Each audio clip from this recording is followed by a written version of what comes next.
तुला जपणार आहे मी या मालिकेच्या पुढील काही येणाऱ्या भागांचे लेटेस्ट त्याचबरोबर इंटरेस्टिंग अपडेट आपण आपल्या आजच्या या व्हिडिओमध्ये जाणून घेणार आहोत. सुरुवात करूया आपल्या आजच्या व्हिडिओला.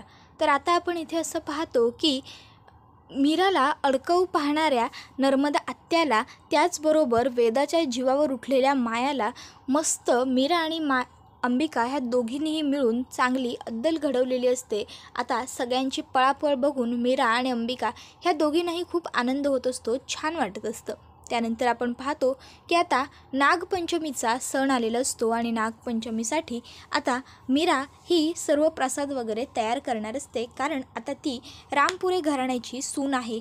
त्यामुळे ती आता तिची सगळी जबाबदारी व्यवस्थित पार पाडत असते आणि तिला हे सगळं काही करायला आवडतही असतं. तर दुसरीकडे आता मंजिरीने ठरवलेलं आहे की नागपंचमीच्या मुहूर्तावरच मीराच्या आयुष्याचा शेवट करायचा आणि कायमचं मीराला आपल्या रस्त्यातून बाजूला करून फेकायचं. आता ही गोष्ट मंजिरी मायाला सांगते. मायाला आता प्रश्न पडतो की नेमकं मंजिरी मॅडम करणार तरी काय आहेत. माया मंजिरीला विचारते, मंजिरी मॅडम, नेमकं तुम्ही असं काय करणार आहात की ज्याने ही मीरा कायमच्या आपल्या आयुष्यातून बाजूला निघून जाईल आणि अथर्व माझा होईल. त्याबरोबर आता मंजिरी ही मायाला सांगते की ते तुला आता थोड्या वेळात समजूनच जाईल. हे बघ, पण या गोष्टीची खबर त्या कानालाही होता कामा नये. त्याबरोबर माया म्हणत असते, हो मॅडम, मला कळलं, मी काळजी घेईन सगळ्या गोष्टींची.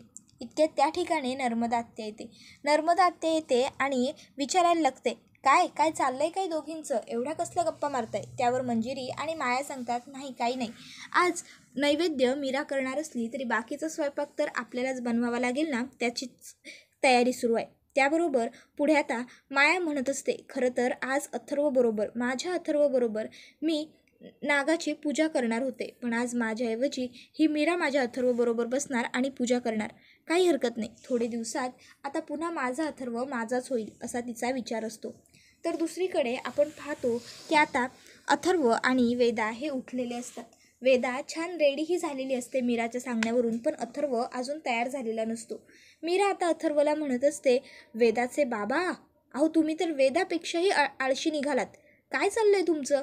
मी वेदाला तयार हो सांगितलं, आवरून घे सांगितलं, तर बघा ती किती पटकन तयार झाली, आवरलंही तिने स्वतःचं. आणि तुमचं काय, तुम्हाला आवरून घ्या सांगितलं, पण तुमची अजून काही तयारीच झालेली नाही आहे. आवरायचं आहे की नाही तुम्हाला आता? त्याबरोबर अथर्व हा काही बोलत नसतो, तो निशब्द बसलेला असतो. मीरा तिकडे येते आणि अथर्वला म्हणत असते, वेदाचे बाबा, काय झालं, तुम्ही काही बोलत का नाही आहात? त्यावर अथर्व म्हणत असतो, मीरा, ॲक्च्युली अंबिका गेल्यानंतर मी कोणताच सण साजरा नाही केलेला. खरंच सांगतोय, ती माझ्या आयुष्यातून निघून गेली आणि माझ्या आयुष्यातला सगळा आनंद जवळपास संपत आला. आता फक्त वेदा हा एकमेव आनंद माझ्या आयुष्यात राहिला आहे. त्यावर मीरा म्हणते, हो की नाही, वेदा हा तुमच्या आयुष्यातला आनंद आहे की नाही, मग तुमच्या आनंदाला आनंदी करण्यासाठी आपल्याला हे करावं लागेल. त्यावर अथर्व म्हणतो, सॉरी, मला कळलं नाही म्हणजे. त्यावर मीरा म्हणते, बापरे, कसं सांगू या वेदाच्या बाबांना, सगळं एक्सप्लेन करावं लागतं. आणि मग ते अथर्वला म्हणायला लागते, अहो तुम्हाला कसं कळत नाही आहे, आता जर आपण मिळून पूजा केली तर वेदाला छान वाटेल ना, आनंद होईल तिला तिच्या आईबाबांना एकत्र बघताना, म्हणून सांगते मी तुम्हाला हे. त्यावर अथर्व पूजा करायला तयार होतो. त्यानंतर आता लगेचच मीरा म्हणते, बरं ठीक आहे, जा आता तुम्हीही मग आवरून घ्या. आणि मग ती स्वतःकडे बघते आणि म्हणत असते, मीरा, सगळ्यांना आवरून घ्या सांगतेस, पण स्वतःचं काय? तुला स्वतःला अजून आवरायचं आहे, प्रसादाची तयारी करायची आहे. बापरे, चल लवकर आवरायला लाग. त्याबरोबर अंबिका तिकडे येते आणि अंबिका मीराला म्हणत असते, हो मीरा, आवरशील तू, हळूहळू कर, होईल सगळं व्यवस्थित तुझं. पण मीरा, खरं सांगू का, तुला ही अशी लगबग करताना बघून, संसारात रमताना बघून खूप बरं वाटतंय. ज्यावेळेस तू अथर्वबरोबर लग्न केलं होतंस त्यावेळेस वाटत होतं सगळं कसं होईल तुझं आणि अथर्वचं, छान होईल की नाही. पण आज तुला आणि अथर्वला एकत्र बघितलं ना की मला खरोखर खूप बरं वाटतं. माझ्या वेदाला एक उत्तम आई मिळाली याचं समाधान मिळतं. त्याबरोबर मनातल्या मनात आता अंबिका म्हणत असते, मीरा, तू माझी धाकटी बहीण आहेस, अगदी माझ्या सावलीप्रमाणेच आहेस. म्हणजे तुला झाकावं आणि मला काढावं, आणि मला झाकावं आणि तुला काढावं, अशा असतो आपण दोघी जर मी आज जिवंत असते तर. तर आता इथे मीरा ही प्रसादाची सगळी तयारी करते, प्रसाद तयार करते आणि मग मंजिरीकडे येते. मंजिरीला सांगते, आईसाहेब, पूजेची आणि प्रसादाची सगळी तयारी झालेली आहे, तुम्ही एकदा बघून घ्या, मग आपण पूजेला सुरुवात करू शकू.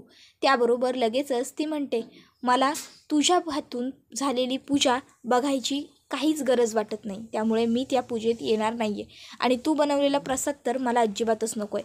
त्याबरोबर मीरा म्हणत असते, आईसाहेब अहो असं काय करताय, देवाचं कार्य आहे, सण आहे आज. त्याबरोबर मंजिरी म्हणत असते, तेच म्हणते ना, सण आहे आज, म्हणूनच तर मला तुझं हे तोंड बघायचंही नाही आहे. उगाचच्या उगाच मला फसवणाऱ्या मुलीबरोबर बोलावं लागलं, याचं गिल्ट नको आहे. त्यामुळे तू दादासाहेबांच्या समोर उगाच माझ्याशी बोलण्याचा प्रयत्न करू नकोस.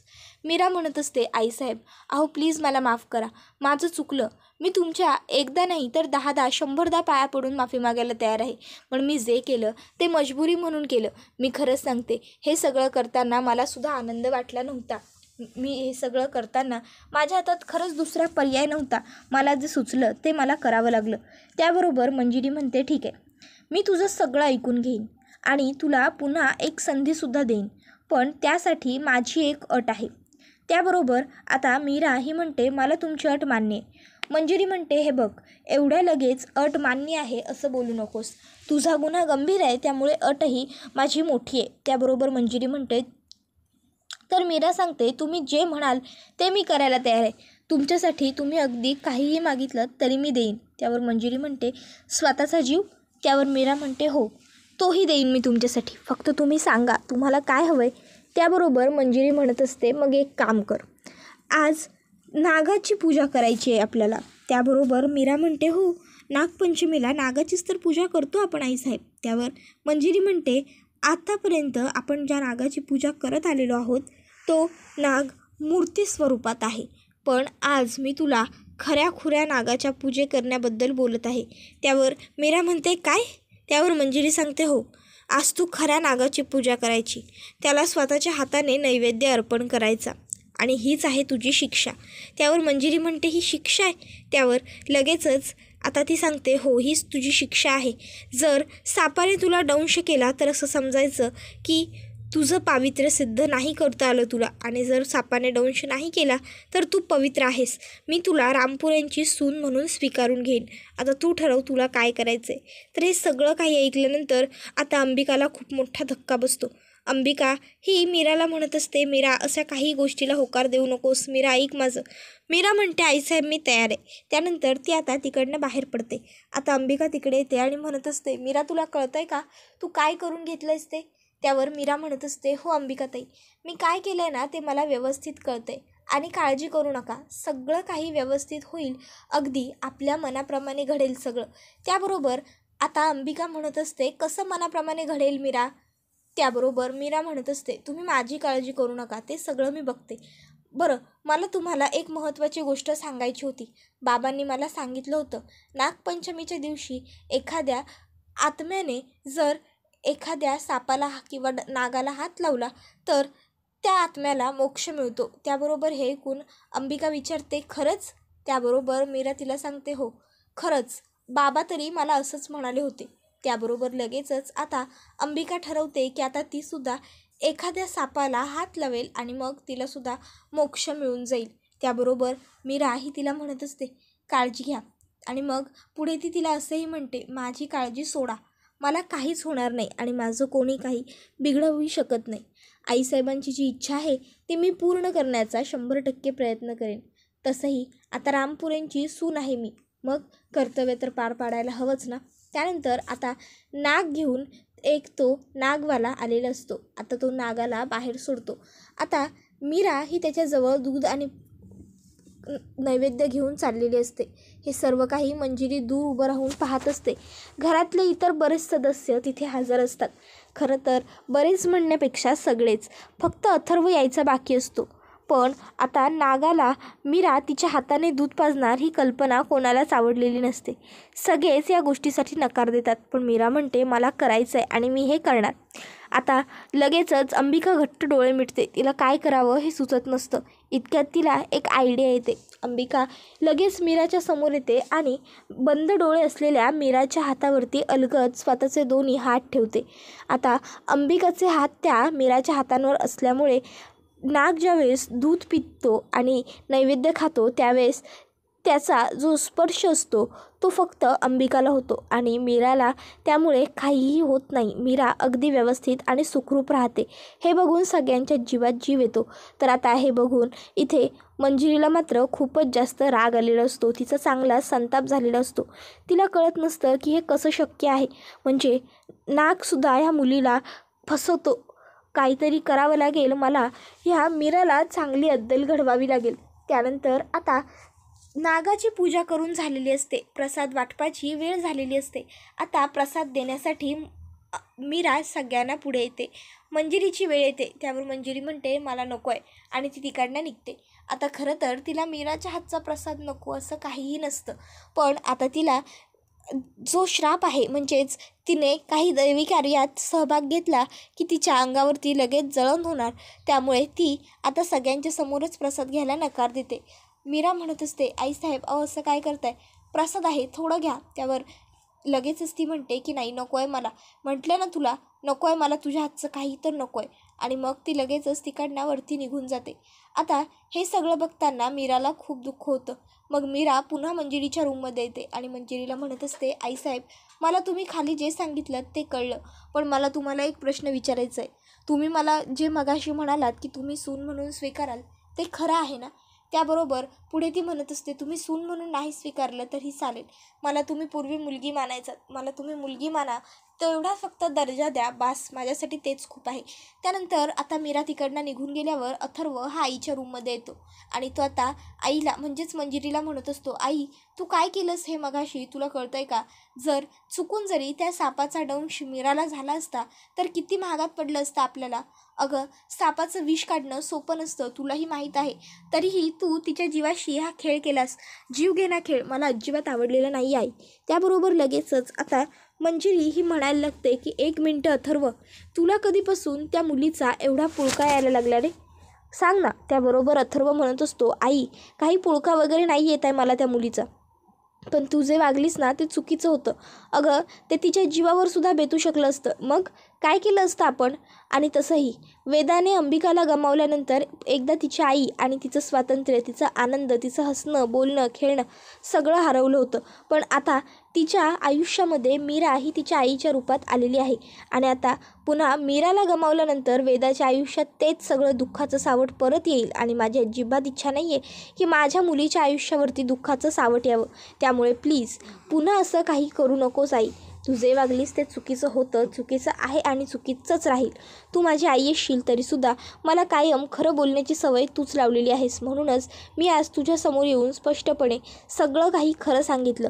उलट मी तर तुला काही लपवलंसुद्धा नाही किंवा तुझ्याशी खोटंसुद्धा बोललेलो नाही आहे. त्याबरोबर हे ऐकून आता मात्र मंजिरी ही पूर्ण शॉक्ड झालेली असते. गप्पच बसलेली असते.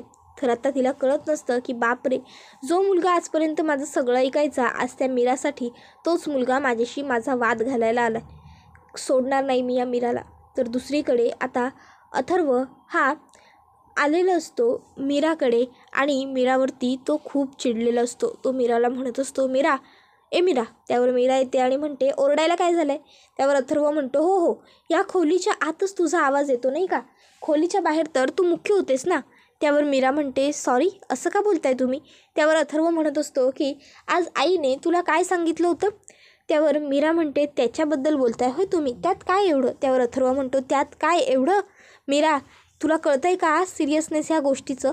जर चुकून त्या सापाने तुला दंश केला असता तर काय घडलं असतं. अगं तुझ्या जीवावर बेतू शकलं असतं मीरा. त्यावर मीरा म्हणत असते पण असं काही घडलेलं नाही आहे ना. ज्या गोष्टी घडल्याच नाही आहेत त्यांचा विचार करून तुम्ही उगाच का टेन्शन घेताय आणि मलाही देताय. तसंही आईसाहेब मला म्हणाल्या होत्या की जर मी ही पूजा पूर्ण व्यवस्थित केली तर त्या मला सून म्हणून स्वीकारतील आणि मुलीसारखं प्रेम पूर्वीसारखं देतील. त्यामुळे मी हे सगळं आईसाहेबांसाठी केलं आणि आता मी खूप खुशसुद्धा आहे. मला काहीही झालेलं नाही आहे. मी एकदम सुखरूप आहे. हे बघा ना खरंच. आता मीराला वाटत असतं की खरं तर हे सगळं काही तिने एकटीने केलं आहे. पण हे खोटं असतं. अंबिकाने तिची साथ दिलेली असते. तिच्या हातावरती तिने स्वतःचे हात ठेवलेले असतात आणि त्यामुळेच आता इथे मीराला त्या नागाचा स्पर्श देखील झालेला नसतो आणि तिला काहीच वाटतही नसतं. पण अथर्वला मात्र माहीत असतं की हे शक्य नाही आहे, त्यामुळे त्याला टेन्शन आलेलं असतं. पण आता इतक्यात त्या ठिकाणी वेदा येते, त्यामुळे अथर्व आणि मीरा वाद घालायचे थांबतात. तर दुसरीकडे आपण पाहतो की इथे माया मात्र स्वतःच्या नशिबाला दोष देत असते. ती म्हणत असते, शी किती फालतू आहे एक माझं नशीब आणि एक त्या मीराचं नशीब. देव तिची साथ कधीच सोडत नाही. आज मंजिरी मॅडमनी एवढा चांगला प्लॅन बनवूनही शेवटी तो फ्लॉप झाला आणि जिंकली ती मीरा. सुखरूप बाहेर पडली ती मीरा. शी काय करू मला काही कळतच नाही आहे. ही मीरा कधी माझ्या आयुष्यातून निघून जाणार आहे देवा. लवकरात लवकर हिने इथून जाऊ देत. त्याबरोबर हा व्हिडिओ इथेच संपतो. व्हिडिओ आवडला की व्हिडिओला लाईक करा. चॅनलवर नवीन असाल तर चॅनलला सबस्क्राईब करा. पुढच्या व्हिडिओसाठी आपल्या नोटिफिकेशनला नक्की क्लिक करून ठेवा, जेणेकरून तुम्हाला पुढच्या प्रत्येक व्हिडिओचं नोटिफिकेशनही अगदी चटाचट मिळत जाईल. पुढचा व्हिडिओ येईपर्यंत टाटा बाय बाय. धन्यवाद. Take care all of you.